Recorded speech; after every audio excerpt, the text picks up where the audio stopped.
Hello everyone, welcome to Mary Goldie TV. Please, if today is your first time to watch or listen to my updates, don't forget to hit the subscribe button and also remember to press the bell sign. For those of you we don't already subscribe, and to my returning subscribers, thank you so much. I really appreciate each and every one of you. If you never see subscribe, I beg kindly do so, because in this channel I dey bring latest updates, current news, ogbonge matter has just stayed shelling. Voilà. Talenti cool maningi.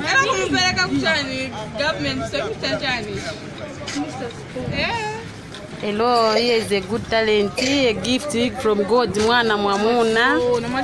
Mwana mwamuna manga sisi. Fish tail, a very neat fish tail. As you can see, apandia manga konsoku. Konsoku, pasache apandia manga. Dia manga. A very good talented boy. Oh, you are talented indeed. A very good talented boy. Maona neat fish tail. Unazingati is that thing? Ana 14 years old. Ndia manga fish tail hapa. This is Chazanga. Chalo bantu menwe. Yawama fish tail, very neat fish tail hapa. So now see this short clip of video wanna just watch finish. So my people, as I see this very video for inside Facebook, wow, there's something really surprised me to see young boy 14 years old. Now they say this very boy there is from this other part of Africa country. They not make mention of the country where from come, although it's not in Nigeria. 14 years old boy, see the way we take handle lady hair, see the way we take platter so neat. In fact, my people, if many of you go remember, years ago, now so many young girls, boys there, wey be say their parents not get enough money to sponsor them for secondary school, university level. In fact, to sponsor them for any of their educational career. What the parents go do? They go call their daughter, they go call their son, say, as it be say money not deal, they want to sponsor you. They go like me, you go learn handwork. That daughter, she go dey happy. That boy too, he go see the happy, say, wow, handwork is happy. Because come to think of it, any man, any woman will learn handwork, he no go ever suffer. He no go ever lack of money. 247, wherever you travel, go around the world. If now tailoring you learn as a lady, or hairdresser, now you learn. If you be guy, you can't still learn barbing. Learn mechanic. Any type of handwork where you learn. Trust me. Either you dey Nigeria or you travel enter abroad, or wherever you dey, that your handwork, it go just survive you. You not go know what they call hunger. You not go ever dey broke.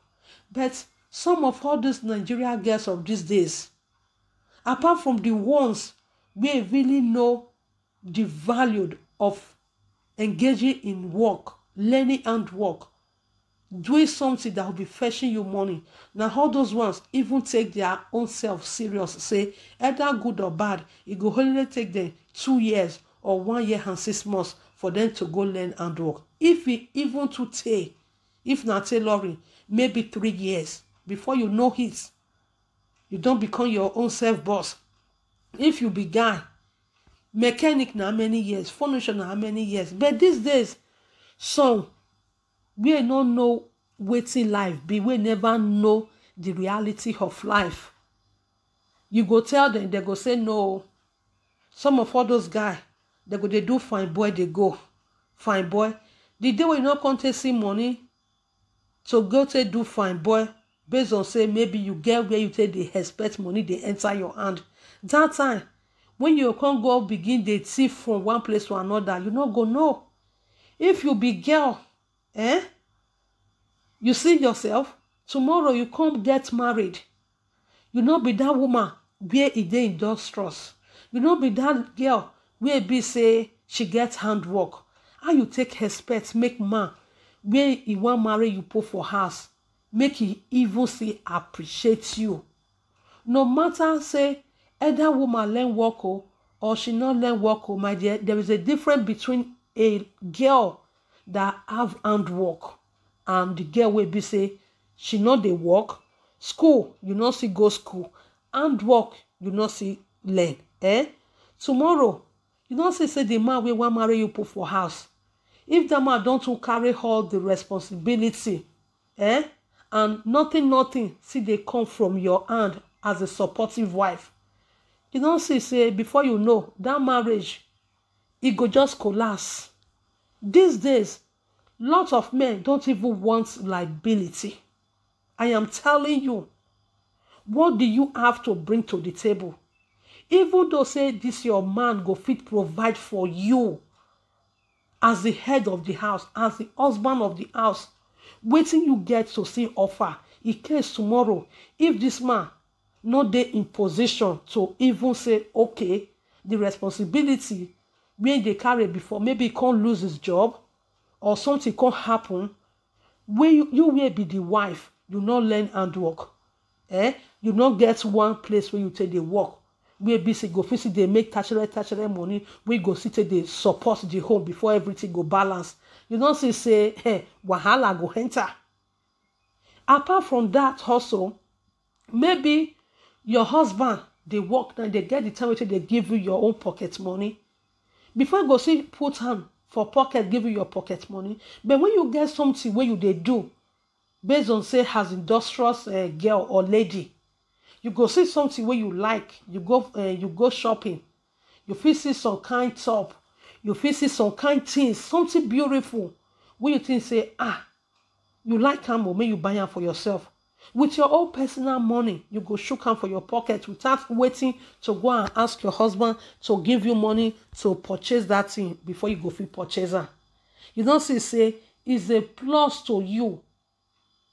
You will be girl now, make you go learn handwork so that you go get something to always rely on. Anytime, any day. As school, take the important. Now so handwork, take the very, very important. I am telling you, wherever you go, your handwork go they just they give you food for your table. You can never lack, you can never be broke when you learn handwork. You will be guy too, the same thing. Oh, earlier the better, I beg. It's for your own good. Go learn handwork. If you be say you be that girl where they parabolate, work, you don't want me you go learn. You want to become liability. These days, liability not there for fashion again. It not there invoke again. This your fine girl where you just they do so. Earlier the better, go engage yourself in something that will be profitable for you. You see, say a 14 years old boy. Now he carry lady hair, endurance, see as it take with van neat. You also wear big guy, you they do fine boy they go. Handwork, you know want me you go learn. I beg go earlier the better now. Go and engage in handwork so that a time go come. You go see the enjoy because time wait for nobody. If you make use of your time well, you go benefit them. If you not make use of one well, on your own, Oh, earlier the better for you. Know what to do now. We go benefit you in future. So that you know can't go begin to say, oh, you made a mistake during the time we are there for a young boy. Now that time you're supposed to go learn handwork because of say fine boy what you they do, you not make you go learn handwork. It's already too late. Time wait for nobody. Okay. So my people, now so I see this update reach as I come across this video. Now so make I carry on come here. So that is it. Make una drop on a comment what you think. Thanks very much. See you in my next update.